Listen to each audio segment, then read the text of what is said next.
Hola a todos y bienvenidos. Hoy vamos a sumergirnos en un análisis que la verdad es fascinante. Vamos a intentar fusionar la biología evolutiva con la estrategia de negocio. Que suena a ciencia ficción, pero tiene unas implicaciones muy reales. Totalmente. Para guiarnos, vamos a desgranar un artículo académico que se llama Adaptation and Coevolution on an Emergent Global Competitive Landscape. Un título un poco denso, pero la idea de fondo es muy potente. Sí, la misión de hoy es precisamente esa. Ir más allá del cliché de la supervivencia del más apto para descubrir un universo mucho más complejo. Claro, hablaremos de paisajes competitivos, de picos de éxito, de valles de fracaso. Exacto. Y veremos cómo esta perspectiva, que viene de la biología, pues pone un poco patas arriba muchas de las ideas más tradicionales de la economía. Desde luego. Vale, pues si te parece, empecemos por el principio.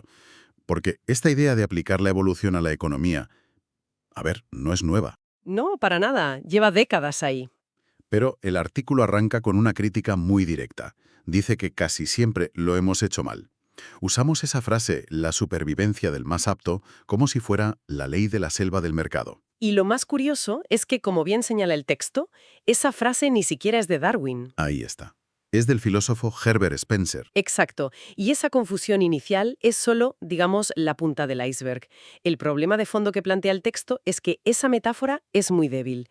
Se queda corta, ¿Por qué? porque se centra solo en la selección, en la competencia pura y dura, pero ignora otra fuerza, que a veces es igual o incluso más potente: La autoorganización. la autoorganización. ¿A qué se refiere exactamente? Pues a que a veces el orden que vemos en un mercado, las estructuras, no surgen porque la selección haya elegido al mejor, surgen porque el propio sistema tiende de forma espontánea a organizarse así. O sea, el cambio ocurre a pesar de la selección, no gracias a ella. Espera, eso es un giro muy importante. O sea, que la idea de que el mercado es una especie de coliseo romano donde siempre gana el más fuerte y el más eficiente. Pues podría no ser toda la verdad. Suena muy contraintuitivo, lo sé. Claro, es que toda la economía neoclásica, la que se estudia, se basa en la búsqueda del equilibrio, de la máxima eficiencia. Pues este análisis sugiere que esa obsesión por el equilibrio nos ha hecho perder de vista la mitad de la película. Los economistas de la posguerra se enamoraron de las matemáticas del equilibrio porque eran elegantes, predecibles, ¿Ya? pero la realidad económica, la de verdad, se parece mucho más a un ecosistema un poco caótico y siempre cambiante que a una ecuación perfecta. La supervivencia del más apto es una idea simple y atractiva, pero la realidad es muchísimo más compleja. Y más interesante, diría yo. Y más interesante sin duda. De acuerdo, me has convencido. La idea simple es demasiado simple. Para entender esa complejidad, el artículo nos presenta un concepto clave de un biólogo, Stuart Kauffman: los paisajes de idoneidad o fitness landscapes. ¿Qué es eso? Es como un mapa para las empresas. Es una metáfora visual perfecta. Imagina un mapa en 3 dimensiones, como un paisaje de montañas y valles. Vale. La altitud de cada punto de ese mapa representa el éxito o el rendimiento de una empresa. Los picos más altos son estrategias o productos súper exitosos. Piensa en el iPhone cuando salió. Los valles profundos, pues son fracasos estrepitosos, como el Windows Phone. Entendido. Entonces, la evolución de una empresa es como un viaje, una caminata por ese paisaje. Cada vez que hace un cambio, ajusta un precio, lanza una función, cambia su logística. Es como si diera un paso en ese mapa, intentando siempre subir, buscar los picos más altos. Como buscar la cima de la montaña. Pero el texto dice que no todos los paisajes son iguales. Habla de paisajes suaves y paisajes escarpados. ¿Qué diferencia hay? La diferencia es crucial. Define las reglas del juego de todo un sector. Un paisaje suave o correlacionado es como una colina grande y redondeada. Fácil de escalar, digamos. Eso es. Sería el análogo a un mercado muy maduro, muy eficiente. El de los refrescos de cola, por ejemplo. Ahí, pequeños cambios producen pequeños resultados y son predecibles. Si Coca-Cola ajusta un poco su marketing, su rendimiento subirá o bajará un poco. Es fácil saber dónde está la cima, y todos están más o menos subiendo la misma colina. Vale, eso tiene todo el sentido. ¿Y el otro tipo? ¿El escarpado? El otro extremo, el paisaje escarpado o rugged, Ahora no imagines una colina, imagina los Alpes o el Himalaya, un paisaje lleno de picos afilados, precipicios por todas partes, valles ocultos. O sea, un caos. Un caos. Esto representa mercados nuevos, disruptivos, con muchísima incertidumbre, como el de la inteligencia artificial generativa ahora mismo. Aquí, un pequeño cambio puede tener consecuencias brutales. Un ajuste en tu algoritmo te puede llevar a un pico altísimo e inesperado, o te puede hacer caer por un acantilado. Mm. Y el problema, me imagino, es que hay muchísimos picos. Exacto. Muchísimos picos locales. Ah, claro. Y te puedes quedar atrapado. Llegas a la cima de una colina pequeña, Ujú, miras a tu alrededor y cualquier paso que das es hacia abajo. ujú. Así que te quedas quieto pensando que estás en la cima del mundo. Exacto. Cuando a lo lejos hay un Everest que ni siquiera ves. Justo. Has dado en el clavo. Y esa es la idea más radical de Kaufman, la que choca de frente con la economía tradicional. Él argumenta que gran parte del orden que vemos, la estructura de una empresa, las normas de un sector, no es el resultado de una selección triunfante que ha llevado a todos al pico más alto. Sino todo lo contrario. Al contrario, a menudo es un reflejo del fracaso de la selección. La empresa está donde está no porque sea el sitio óptimo, sino porque se quedó atrapada en ese pico local. Y la selección no tiene la fuerza suficiente para sacarla de ahí, para obligarla a cruzar un valle de pérdidas para llegar a una montaña mucho más alta. O sea que una empresa como, no sé, como Kodak, no cayó porque no fuera la más apta. De hecho, estaba en la cima de su propio pico, el de la fotografía química. Estaba hiperoptimizada para ese pico. Pero fue incapaz de dar el salto al pico de la fotografía digital, que estaba al lado, pero separado por un valle de incertidumbre, de canibalización de su propio negocio. Estaban literalmente atrapados por su propio éxito. Ese es el ejemplo perfecto. La estructura que te hace exitoso es, casi seguro, la trampa que te impedirá dar el siguiente gran salto evolutivo. Y esto nos lleva a lo que Kaufman llama las catástrofes de la complejidad. Suena apocalíptico, la verdad. ¿Cuáles son esas catástrofes? La primera es la catástrofe de tipo I, y ocurre precisamente en esos paisajes escarpados. Es el síndrome de Kodak que decías. El sistema es tan complejo, hay tantos picos y valles, que las empresas se quedan congeladas en picos locales muy bajos. ¿Se estancan? Se estancan en una estrategia subóptima porque cualquier pequeño cambio les perjudica a corto plazo y no tienen ni la visión ni los recursos para hacer ese gran salto, esa apuesta arriesgada que les llevaría a un pico mucho más alto. Es la parálisis por optimización local. Estás bastante bien donde estás y el miedo a empeorar te impide buscar una situación mucho, mucho mejor. Lo veo en tantas grandes empresas. Y la segunda catástrofe. La catástrofe de tipo 2 es justo lo contrario. Ocurre en los paisajes suaves, casi planos. Donde todo es más predecible. Exacto. Aquí la selección es demasiado débil. Como las diferencias de rendimiento entre un punto y otro son mínimas, no hay una fuerza que empuje a nadie hacia la cima. La población de empresas, como dice Kaufman, se derrite, empieza a deambular por el paisaje sin un rumbo claro. Como a la deriva. A la deriva. El artículo lo compara con un mercado financiero súper eficiente. Los márgenes de beneficio son tan pequeños que para ganar dinero de verdad tienes que asumir riesgos enormes, o sea, dar un salto gigantesco y a ciegas en el paisaje. Entonces, o estás paralizado por la complejidad o estás a la deriva en un mar de mediocridad. La conclusión del artículo es demoledora. Cito. Entre estas dos catástrofes, a la selección le resulta muy difícil escapar de las características típicas del sistema sobre el que opera. Desmonta por completo la idea de un mercado todopoderoso que siempre nos lleva a la mejor solución. Vale, la idea de los paisajes, los picos y las catástrofes es, bueno, es un modelo mental potentísimo.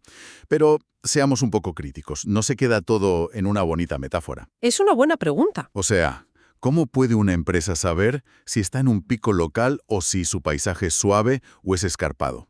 ¿Hay alguna forma de medir esto en el mundo real? Esa es la pregunta del millón, claro. Y el artículo aborda justo eso, con el trabajo de Bill McKelvey, que intentó pasar de la metáfora a la métrica. ¿Y cómo lo hizo? Su idea fue muy ingeniosa. Cogió un concepto de estrategia que todo el mundo conoce, la cadena de valor de Michael Porter, y la usó para construir un paisaje de idoneidad que se pudiera medir. A ver, la cadena de valor son las actividades de una empresa. Logística, producción, marketing. ¿Cómo conviertes eso en un mapa con montañas? Aquí viene la parte un poco más técnica, pero se entiende bien. Piensa en la empresa como una receta de cocina súper compleja. El modelo de Kaufman se llama NK. Vale. N es el número de ingredientes de tu receta. Marketing, producción, finanzas y más D. K, y esto es lo importante, mide cómo de interconectados están esos ingredientes. Ah, o sea, si cambias la cantidad de sal, que es un ingrediente, ¿cuántos otros ingredientes tienes que ajustar para que la receta no se estropee? El azúcar, el tiempo de cocción, la temperatura. K mide la complejidad de tu receta. Entiendo. Una K baja significa que puedes cambiar el marketing sin que afecte a producción. Una K alta significa que un pequeño cambio en un departamento provoca un efecto dominó en toda la empresa. Y según McElvey, incluso en tus competidores. Él propone una forma de asignar valores a todo esto. Y de repente tienes un modelo matemático que simula el paisaje. ¿Y qué sale de esas simulaciones? ¿Alguna conclusión práctica? Pues sale una conclusión estratégica fascinante que cito del artículo. En general, mantener las interdependencias justo por debajo de las de los oponentes puede ser una estrategia válida. Espera un momento. La recomendación es ser deliberadamente un poco más simple que tu competidor. Eso dice el modelo. Pero eso va en contra de todo lo que se enseña en las escuelas de negocio, que es optimizarlo todo, crear sinergias complejas. Pues el modelo sugiere que demasiada complejidad, una K muy alta, te hace frágil. Te deja atrapado en un pico muy afilado y te impide moverte, te impide adaptarte.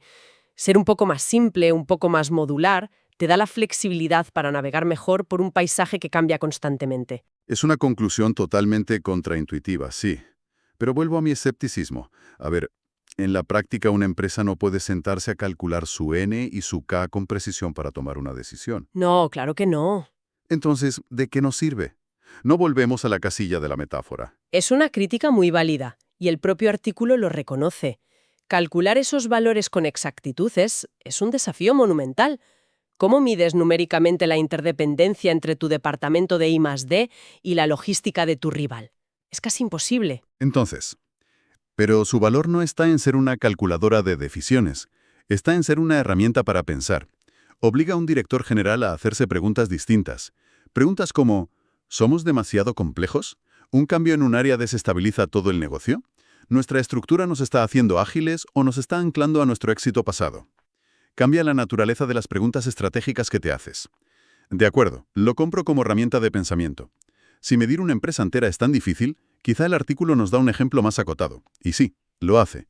Habla del modelo de Windrum y Bridgenhall, que aplica estas ideas a algo más concreto, como una nueva tecnología desplaza a otra.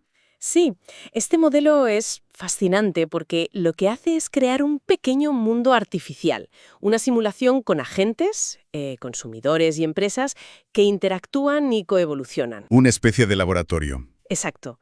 Su objetivo es abrir la caja negra de la innovación y responder a preguntas como: cuando aparece una tecnología nueva, los clientes valoran más la calidad del producto o que todo el mundo lo use, o cómo surgen nuevos tipos de consumidores que cambian las reglas del juego. Pero aquí mi escepticismo vuelve a saltar. El artículo dice, y lo admiten los propios autores, que introducen una gran cantidad de supuestos simplificadores. Sí, es cierto. Por ejemplo, los consumidores no son infinitamente variados como en la realidad, y el modelo de precios es simple. Dicen que le da un sabor keynesiano. Para alguien que no es economista, eso significa que el modelo es más ordenado de lo que es la caótica realidad. Sí, significa exactamente eso. Y tienes toda la razón en ser escéptico. Es un modelo de laboratorio, no es un retrato fiel del mercado real. Entonces, ¿qué validez tiene? Pues yo creo que esa es precisamente su fortaleza.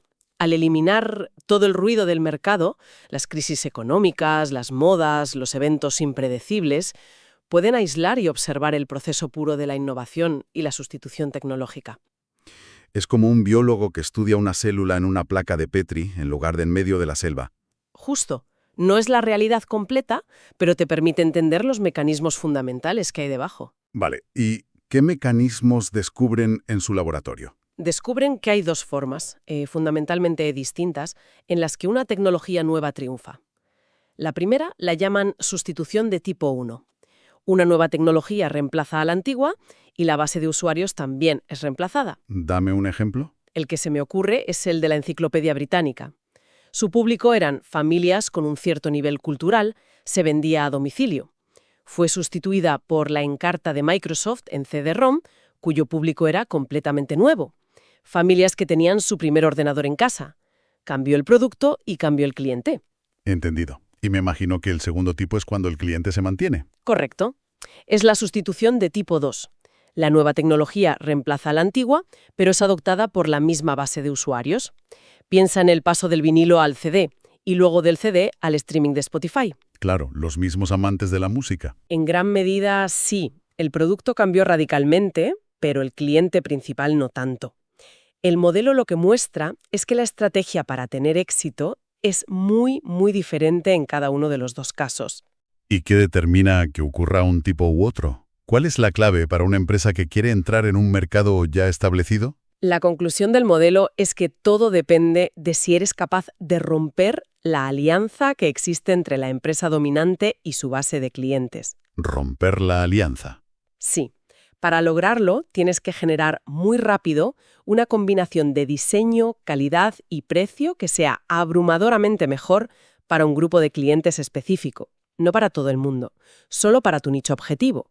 Si lo consigues, puedes o bien robarle los clientes a la empresa establecida, que sería el tipo 2, o crear un mercado completamente nuevo, que haga el relevante al antiguo, que sería el tipo 1. Muy bien. Pues hagamos un repaso. Hemos pasado de la idea simplista de la supervivencia del más apto a un universo, mucho más rico, con paisajes que definen las reglas, empresas atrapadas en picos de éxito que se convierten en trampas.